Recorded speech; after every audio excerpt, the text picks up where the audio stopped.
BRS మద్దతు ఇచ్చిన సర్పంచ్లను కాంగ్రెస్ నేతలు వేధిస్తున్నారంటూ కూడా నిన్న సిరిసిల్ల పర్యటనలో కేటీఆర్ పలు విమర్శలు కూడా చేయడం జరిగింది. మరి ఇదే విషయంపై మనతో మాట్లాడేందుకు ప్రభుత్వ విప్పు వేములవాడ ఎమ్మెల్యే శ్రీనివాస్ ఉన్నారు. వాళ్ళతో మాట్లాడదాం. అన్న, నిన్న కేసీఆర్ సిరిసిల్ల పర్యటనలో వాళ్ళ మద్దతుదారులు ఎవరైతే సర్పంచ్ గెలుపొందారో వాళ్ళందరినీ కూడా భయభ్రాంతులకు గురి చేస్తున్నారు, వేధిస్తున్నారు సర్పంచ్లు అంటూ కూడా నిన్న కేటీఆర్ విమర్శ చేస్తారు. ఈ విమర్శలపై ఏమంటారు? ఎక్కడ వేధించారు, ఎక్కడ సర్పంచ్ ప్రమాణ స్వీకారం చేసిండ్రు, ఆయనే అంత అభూత కల్పన,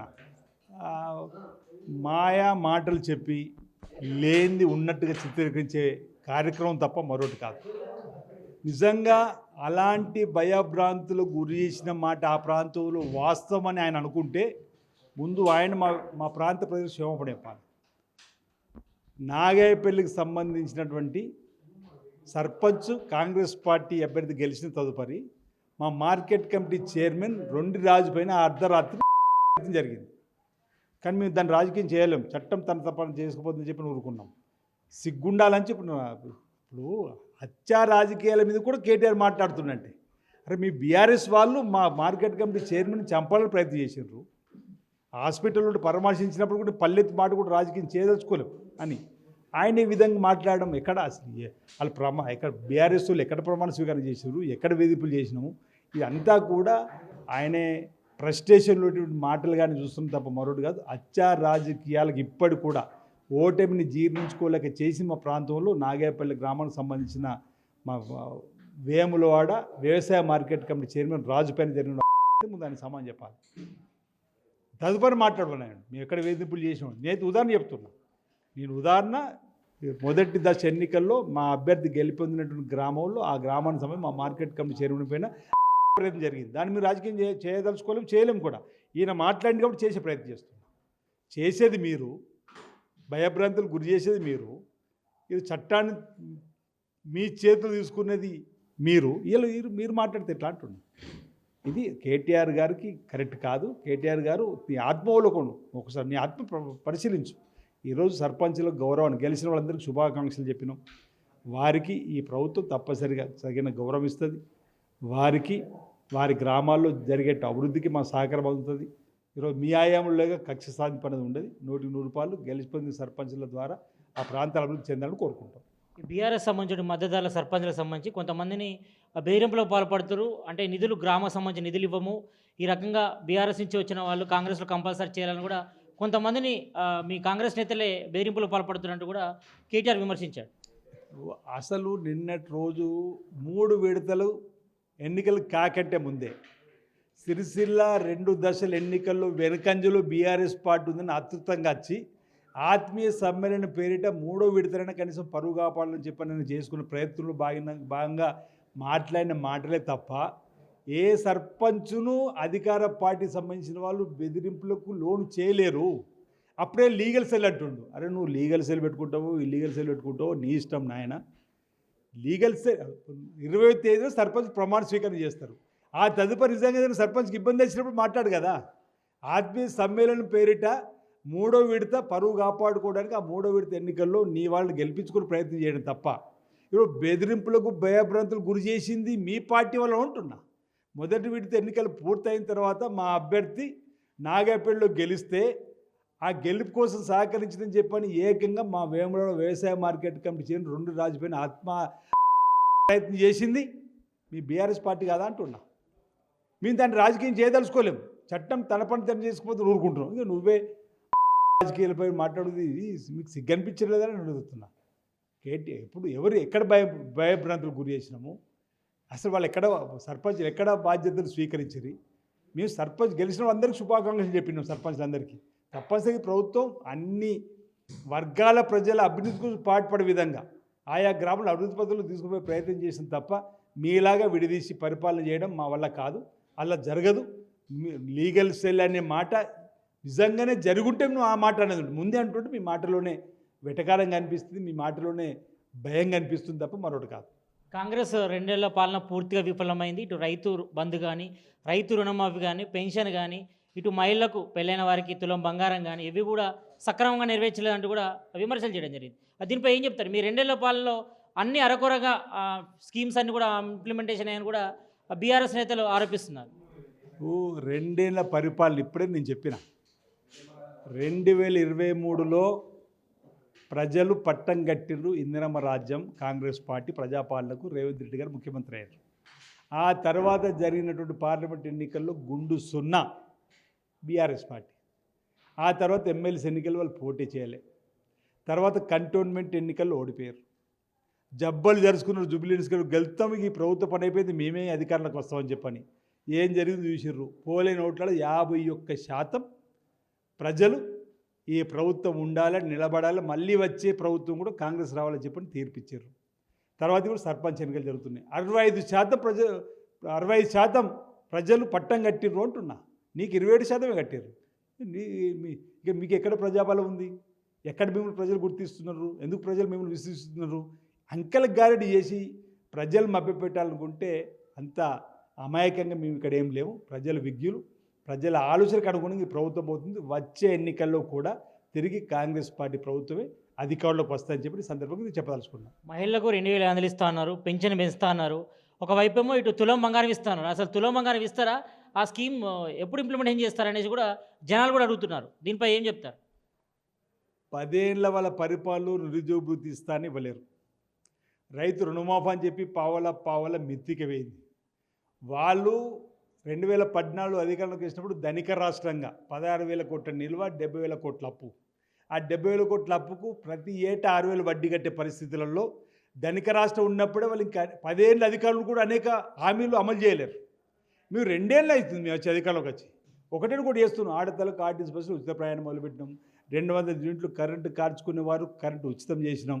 అరే 2 ఏళ్ల కింద మీ బీఆర్ఎస్ హయాంలో వరుసగిట్టి 200 యూనిట్లు కాల్చుకున్న ఓ తల్లి 3 నెలలు గిట్ట కరెంటు బిల్లు కట్టకపోతే కరెంటు వచ్చి కరెంటు కట్ చేసిపోయారు. 2 ఏళ్ళు అవుతుంది ఇప్పుడు. పేద వడ్డీలు కరెంట్ కట్ అవుతుంది, కరెంటు బిల్లు కట్టకుండా. 25,20,000 కుటుంబాలకు 20,650 కోట్లు రైతు రుణమాఫీ చేసినాము. కొత్తగా రుణాన్ని ఇచ్చేటువంటి ఏర్పాటు చేసినాము. అరే నీ 10 ఏళ్ళలో 10 రేషన్ కార్డు ఇవ్వలే. మేము రేషన్ కార్డు ఇచ్చినాము, సన్నబియ్యం ఇచ్చినాము. ఆనాటి ఇందిరం ఇళ్ళే మళ్ళీ ఇప్పుడు ఇందిరం ఇల్లు మధ్యలో డబుల్ బెడ్రూమ్లు ఎటువైనాయి. మేము అనేక ఎన్నికలు అనుకోండి. ఇందిరమ్మ ఇల్లు లేని ఊరు మీద చూపించండి, మేము ఓటాడుకుంటుంటాం.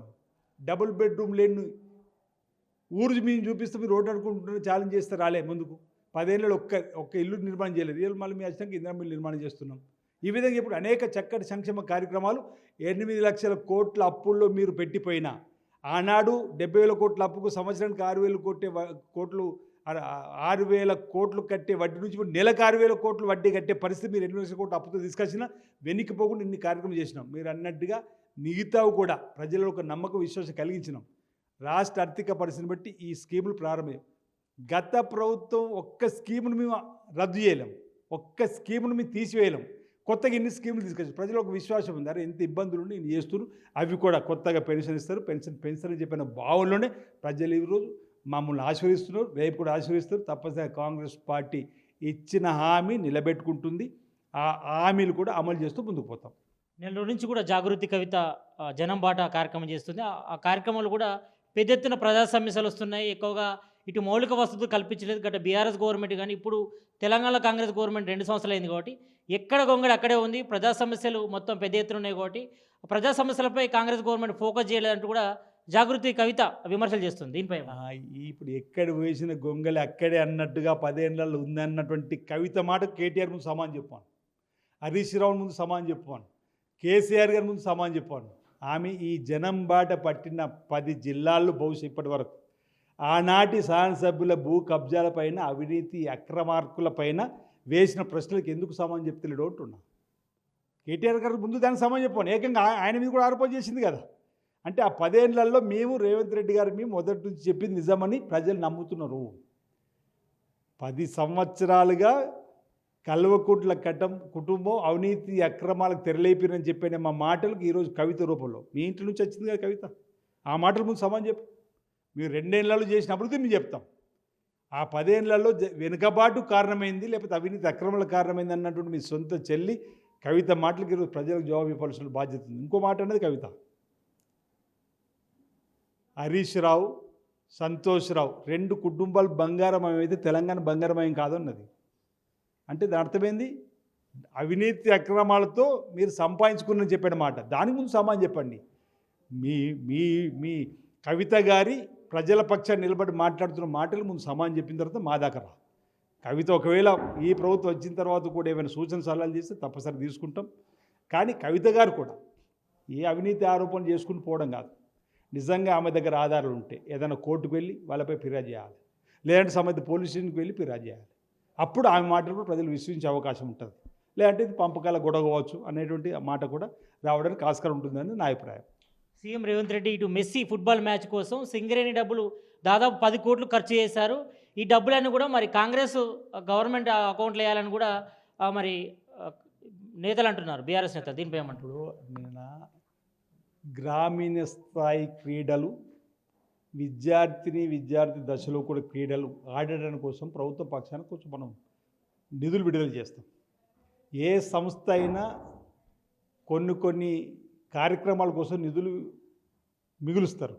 అందులో భాగంగా ఒకవేళ మీరు అన్నట్టుగా సింగరేణి ద్వారా ఉన్నటువంటి డబ్బు ఆటల కోసం వెచ్చించాలంటే వెచ్చించారేమో చూడాలి. ఇది ప్రభుత్వానికి సంబంధించినటువంటిది కాదని మేము మొదలు చెప్తున్నాం. ఓ ప్రపంచ మేటి ఆటగాడు, ఫుట్బాల్లో ప్రావీణ్యం ఉన్న మెస్సీ ఇక్కడికి వస్తే స్వతహాగా ముఖ్యమంత్రి రేవంత్ రెడ్డి గారు ఫుట్బాల్ ఆటగాడు కాబట్టి, ప్రేమికుడు కాబట్టి ఆయన అక్కడికి వెళ్ళి ఆడితే తద్వారా తెలంగాణకు చక్కటి పేరు వచ్చిందని గమనించాలి తప్ప ఈ విధంగా మాట్లాడడం సబబు కాదు, సరికాదు. ప్రజలు గమనిస్తారు. గ్లోబల్ సమ్మిట్ విజయవంతమైంది. మెస్సీ గారు వచ్చి ఆడిన ఆట కూడా ప్రపంచ చిత్రపటులు తెలంగాణ కోసం వెతుకుతున్నారు. తద్వారా తెలంగాణ ఆదరణ పెరుగుతుంది. తెలంగాణలో సంపద పెరగడానికి అవకాశం, సంపద సృష్టించడానికి కోసం 5,75,000 కోట్లు మామూలు ముచ్చట కాదు. ఆ 2 రోజులు గ్లోబల్ సమ్మిట్. దీన్ని వీరు స్వాగతించాలి. వీరున్నప్పుడు అన్ని అవినీతి అక్రమాలు మంచి నిద్రపోయినరు. ఇప్పుడు కూడా ఫామ్ హౌస్లు నిద్రపోతున్నారు.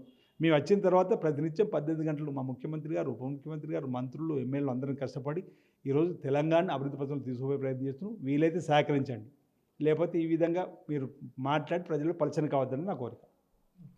మొత్తానికైతే ఇటు కాంగ్రెస్ మరి సర్పంచ్ అభ్యర్థులు ఎవరు కూడా మరి బెదిరించలేదు. మరి అనవసరంగా కేటీఆర్ ఆరోపణలు ఇస్తున్నారు. మరి లీగల్ సెల్ ఏర్పాటు చేసినా ఇంకేదైనా చేసినా కూడా చేసుకోవచ్చు అంటున్నారు. మరోవైపు ఇటు కవిత చేసిన కామెంట్ల విషయంలో మాత్రం మరి రాష్ట్ర ప్రభుత్వం అయితే మరి రాష్ట్ర అభివృద్ధిపైన ఫోకస్ చేస్తుంది. మరి గత 10 ఏళ్ల పాటు కూడా బీఆర్ఎస్ అవినీతి అక్రమాలకు పాల్పడింది కాబట్టి మరి వాటికి మొదలు సమానం చెప్పాలి. మరోవైపు ఇటు మరి సీఎం రేవంత్ రెడ్డి ఇటు మెస్సీ ఫుట్బాల్ మ్యాచ్కి సంబంధించి కూడా మరి రాష్ట్రంలో క్రీడల అభివృద్ధి కోసమే మరి అంతర్జాతీయ ఆటగాన్ని ఇక్కడ తీసుకొచ్చాను తప్ప మరి వేరే దురుద్దేశం లేదంటూ కూడా మరి ప్రభుత్వ విప్ ఎమ్మెల్యే ఆది శ్రీనివాస్ చెప్తున్నారు. కెమెరామ్యాన్ విజయ్తో సతీష్, RTV, హైదరాబాద్. చరిత్ర సృష్టించినోడు